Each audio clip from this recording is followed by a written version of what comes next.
Michel Barnier and Lord Frost have held crunch talks to prepare for the final Brexit showdown with a trade deal still hanging in the balance.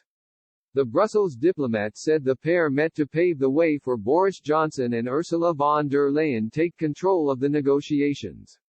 Speaking after their first meeting of the day, Mr. Barnier said, "I just met David Frost this morning to prepare the next steps, and, obviously, the meeting between Boris Johnson and Ursula von der Leyen. At that stage, more than ever, Brexit is a school of patience, even a university of patience." After the meeting, Mr. Barnier tweeted, briefed all member states at the #GAC today. Full unity. We will never sacrifice our future for the present. Access to our market comes with conditions. Working closely with David Frost and team to prepare an upcoming meeting between von der Leyen and Boris Johnson.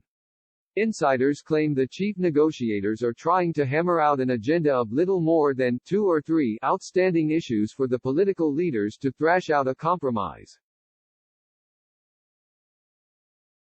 The European Commission said negotiations would likely continue after the high-level meeting, which is still yet to be scheduled. A spokesman said, "That's not where the negotiations happen. The meeting will be to try and lift substantial impasses so then the negotiators can continue their work. We're willing to continue the discussions for as long as necessary. In the event of a no-deal Brexit, the bloc could push for fresh negotiations in the new year." The spokesman added, "If that deal is not in place on the January 1st, then we have a no-deal situation. That does not exclude that negotiations can continue from our side, and it does not exclude that we can continue on the basis of the mandate that's given to us." Ahead of his trip to Brussels, Mr. Johnson said he was optimistic a deal can be struck, but insisted the EU would have to show sweet reason to get it over the line. The Prime Minister said, "You've got to be optimistic, you've got to believe there's the power of sweet reason to get this thing over the line.